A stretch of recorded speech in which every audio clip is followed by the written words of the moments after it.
mbokk yi ci ànd beeg ñun ci ITV ginnaaw loolu ko ñu dalal sunu gan di monsieur Omar Sow nekk membre convention des cadres républicains nekk également responsable politique Pikine nekk PCA ci Sow ñu ngi lay sant bu baax di la gërëm ñu bàyyi la nga nuyoog téléspectateurs yu ITV. Bamba maa ngi lay sant aussi di la gërëm di rafetlu invitation bi nga xam ne c'est une invitation spontanée. Pikine ñu ngi ko sax ci 1952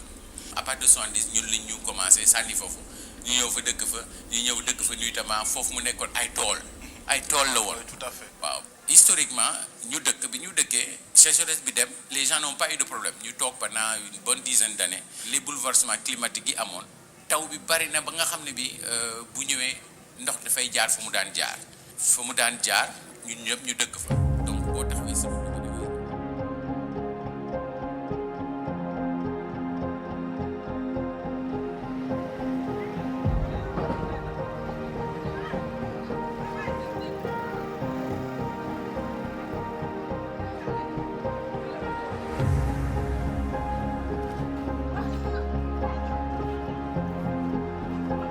man maa ngi tudd Aïssata Mamadou Talla maa ngi fi dëkk depuis 1990 jóge département bu Guédiawaye ñëw département bu Pikine. sama famille ñu ngi jógee Fouta sama papa mu nekk policier la woon sama yaay ménagère la woon sama papa ñu koy affecté ci région yi muy dem di ñëw yàlla def mu mujjee retraité Guédiawaye mu décédé ñu def miraas nag loolu moo ñu indi ñetti mbaar. zone bi dafa nekk zone inondable inondable. ñun 90 bi ñu fi dëkk ñun sax fekk na suñu kër bi ndox da ko nangu woon parce que am na ay locataires yu fi dëkkoon mais mënuñu ñu woon jox kër gi ndax inondation moo fi nekkoon yàlla def population bi yëpp genn wàll gi yëpp bu kër yi inondé rek dañuy toxu dañuy exode dem feneen mais bi inondation yi jeexee dañuy sëkkaat kër yi ñëw dëkkaat ci mais yàlla def na zone boo xam ne dafa bari nit zone boo xam ne informel la sanc dëkk loolu moo tax ñëpp rek ku ñëw rek da ngay dëkk mais boobu ba léegi nit ñaa ngi fii dëkk macha allah.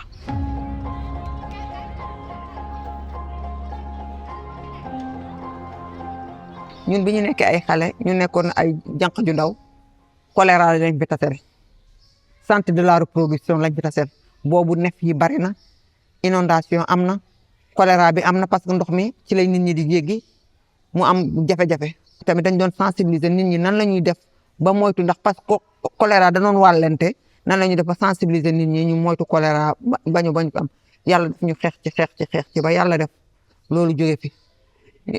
loolu yëpp nag lu ko yokk mooy inondation yi fi doon am ci quartier yi. ndax boobu ay jeeg ju ndaw ñoo fi nekkoon doon ne di jur duñu peef ñu am ay jafe-jafe loolu moo ñu animé réunir ci la ñu amee groupement yu tudd penc ci penc mi lañ doon toog di waxtaan suñuy jafe-jafe suñuy njaboot ak suñuy doom. loolu moo tax ñun ñu considéré wu ba def ay groupement yu bari ñu tuddee ko réseau penc santé mère enfant loolu mu boole ñu am ni mais ba nekk ay xarit ñu suudee wu nekk benn xaaruñu délégué de quartier xaaruñu maire xaaruñu kenn waaye en tant que ñun way dëkk xaaruñu kenn suñu jafe-jafe gox ñun ñoo koy defaral suñu bopp.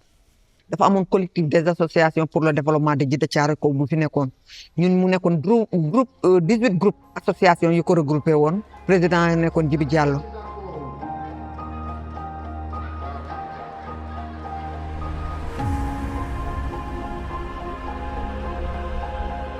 2005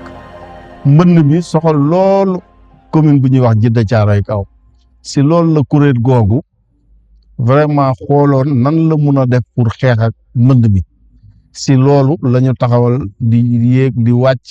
di bind di wax ba mun a dajanteeg benn kuréel goo xam ne dañ koy wax ISF tey muy Urba Monde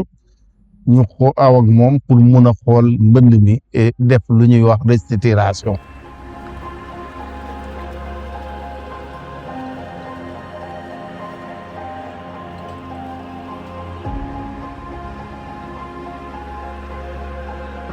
Urbasen li ko juddulu woon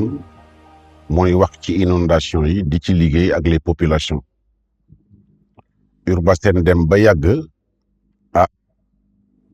ñu fexe ba taxawal kuréel gu ñuy wax fédération sénégalaise des habitants FSH nit ñi jóge ci quartier yi am ay groupe bokk ci fédération boobu léegi mooy suñu premier collaborateur ak fédération bi nag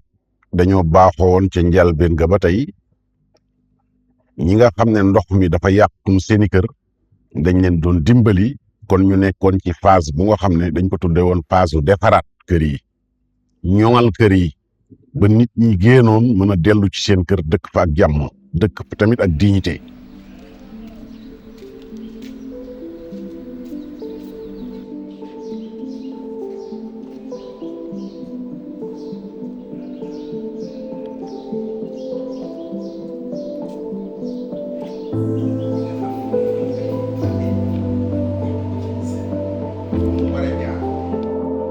ñun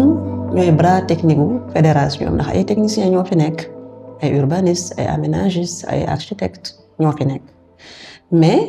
mënuñu def te ànduñu ak communauté yi nga xam ne ñoo nekk à la base communauté yi nag mënoo ñëw wax ak ku nekk individuellement moo tax ñu structurer leen dugal leen ci benn structure faîtière bu boole ñoom ñëpp mu tudd FSH FSH nag dafa nekk structure bu nga xam ne day dajale ay kuréel ay organisation communautaire de base créé wuñu lu bees dañoo inspiré wu ci li nga xam ne existé na ndaxte groupement yi xam nañ ni jigéen ñu ci ëpp dañuy organiser ay natt ay caisse avec di seet nu ñuy defee ay yenn gérer yenn dépenses yi ñun lu bees dañu indi ci loolu mooy bi ñu ñëwee dañoo xool keesu groupement yooyu ñu dugal ci li ñuy wax épargne habitat maanaam ñuy denc ci lu jëm ci wàllu dëkkuwaay.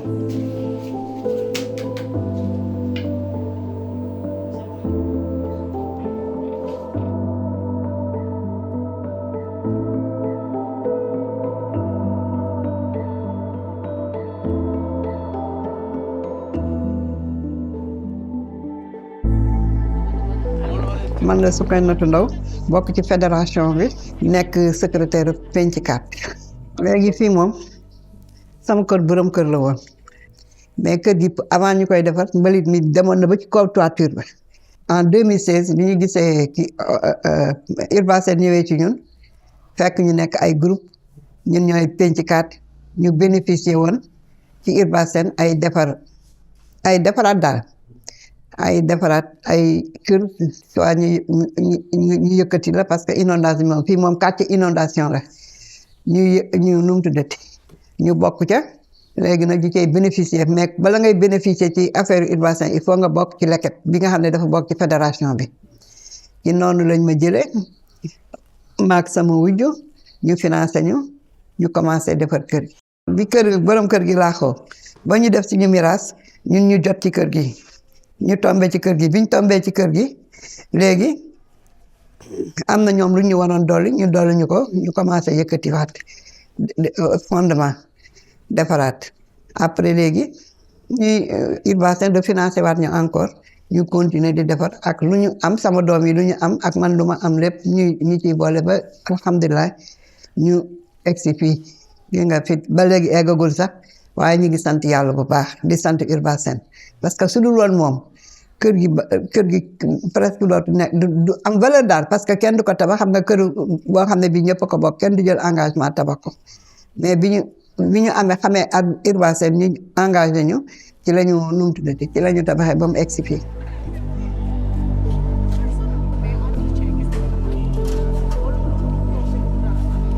lépp luy réhabilitation ñun ñoo koy def ñun ñooy def suivi chantier ñun ñooy dem ci kër yi xool ñi nga xam ne ni dañoo am besoin mooy pour defaraat mooy seen dëkkuwaay pour ouvrage communautaire bi tamit ñun ñooy def tamit suivi yi plan yi ak devis yi yëpp ñun ñoo koy def daanaka daal lépp luy laal ci technicité ak ci bâtiment ñun ñoo koy def ci bureau ONG bi. bu fekkee ne ni bénéficiaire nga Urbasen dafay liggéeyee ak fédération sénégalaise des habitants mu nekk FSH ñoom bu ñu amee demande ñoom dañuy dem ci seen présidente wax ko seen besoin présidente bi dafay ñëw ci bureau bi mu jël demande d'appui benn fiche pour ñu mën a déterminer mooy seen besoin lépp li nga xam ne ni que dañ ko bëgg a defaral parce que loolu mi ngi varier si d'une personne à une autre parce que tey di nga gis kenn koo xam ne ni besoin dal la am suba nga gis keneen koo xam ne ni carrelage kese la am beneen yoon nga gis koo xam ne assainissement moo tax ku ci nekk sa besoin da nga koy remplir ci fiche bi présidente bi bu ñu ko remplir ci fiche bi ba pare moom moo koy indiwaat fii bureau léegi bu ko indiwaatee bureau léegi équipe technique bi moom mooy xool le soin ñu trier ñu xool ñi nga xam ne ni que ñoom ñoo ko gën a yittewoo ñi nga xam ne ni que seen besoin que moom mooy primer d'abord.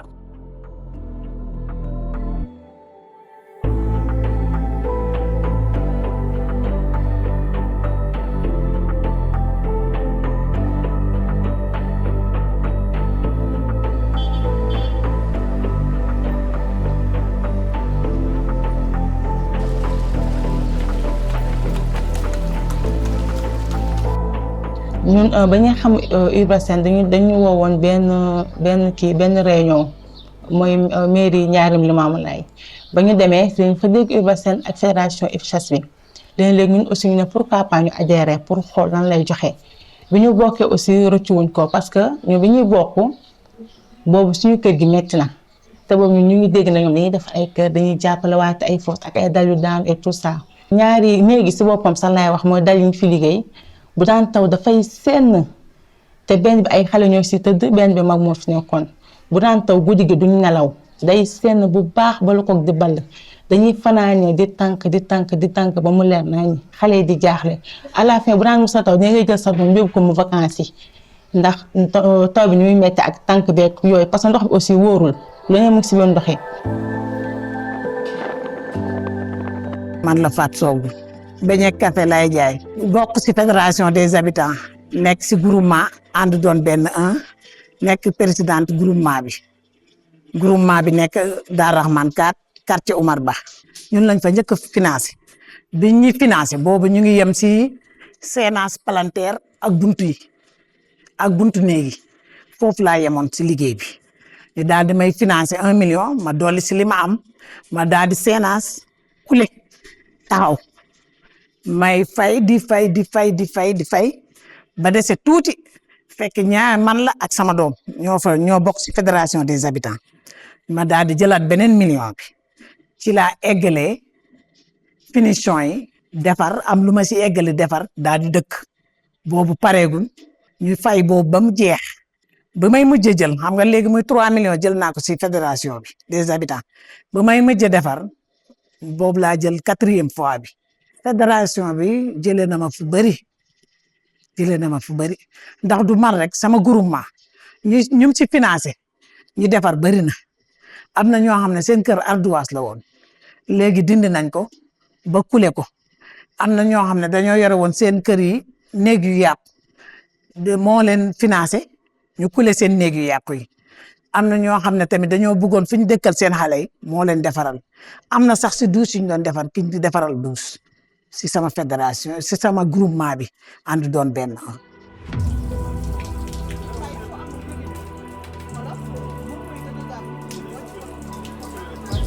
bu ñu utee ouvrage bailleur bi ne dinaa financer 75% ñu ne collectivité yow looy dugal wala ñu bàyyi FSH ci boppam dem xool collectivité pour ñu seet nu ñuy séddoo ñaar fukk ak juróom yi des léeg-léeg ñu convaincre collectivité bi ba mu jël ñaar fukk wala fukk ak juróom même communauté yi ci seen kees ci seen doole ñoom tamit ñu jëkkati juróom wala fukk ci 100% yi ñu war a def ko ci. loolu mooy tax mu am appropriation maanaam ñu def ko seen moomeel ba nga xam ne ñun seetlu nañ ni ouvrage yi collectivité yi def seen xaalis commune ñi def ci seen xaalis projet bi doog a ñëw jàpp ouvrage yooyu noonu moom la ñuy gën a toppatoo que ouvrage yi projet di ñëw rek defal leen ko à 100%. loolu tamit nekk méthode boo xam ne dañ koo pérenniser ci yeneen projet yi ñuy def donc FSH daal mooy structure bi nga xam ne moo am doole à la base.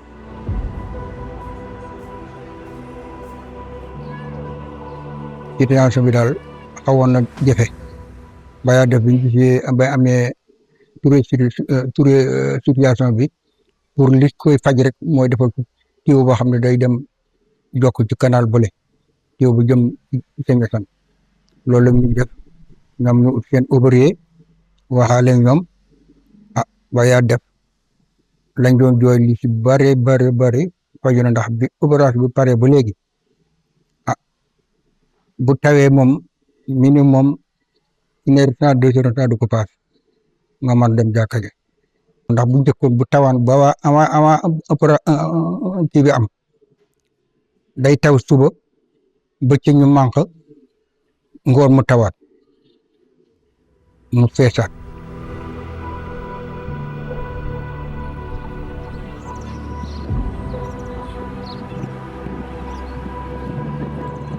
waaye comme fédération bi ay xéewal rek a ci nekk nit ñi doon jóge ci quartier yi di ci bokk bis ñu laaj ñu benn question bu xaw a doy waar ñu ne waaw yéen de ñun dañ cee bokk yéen a ngi defaraatal nit ñi seen kër àdduna bi yëpp di ko wax waaye ñun dafa am ci suñu biir ñoo xam ne ñoom amuñu sax dara bay defaraat ñu toog waxtaan ak FSH ñu ne lii war nañoo jóg def dara ci nañu jóg nag ànd ak FSH utiliser tamit suñu ndenc bi ñu amoon muy suñu épargne ba tax yàlla def ñu am terrain bu nga xam ne tubarkalla c'est bien situé terrain bu baax ñu ne terrain bi nag biñ ko daggee ñu am fii téeméeri parcelle ak juróom fukk ñu ne dañuy tabax fii pour waa FSH.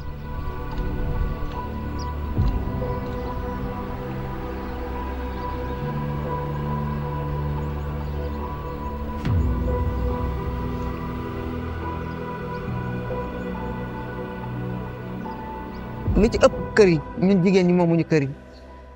xanaa yàlla tere sa jëkkër wàññeeku nga doon kër gi wala sa kër yaay la wala sa kër pap loolu ngay mën a doon waaye en tant que ñun jigéen ñi ci am kër bariwul loolu li ci ëpp ay locataire lañu wala ñu nekk ci kër famille yi wala ñu nekk ci seen kër jëkkër yi. ñun suñu culture góoree jënd góoree moom la fii nag jigéen ñee dajaloo maanaam lépp luñ fiy def si biir cité bi lañ koy defee.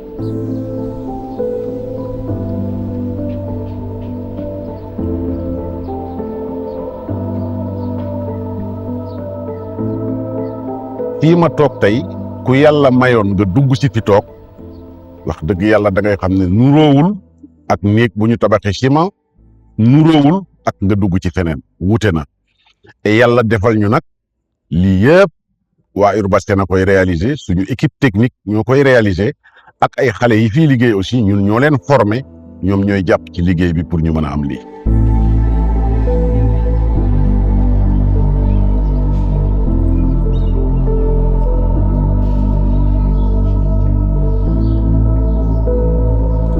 maam ci fédération bi la bokk mu ngi tudd maire Sukay Ndaw moom nag moo ma yar ba ma nekkee xale ba léegi ci moom laa nekk def naa métier yu bëri mais ba ma Urbasen récupéré yóbbu ma formation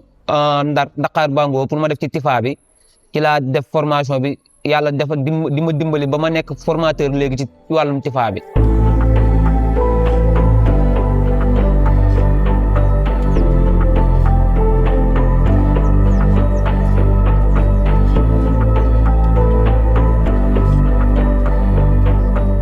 ma juumul formé naa lu plus de 100 personnes et quelques ci TIFA bi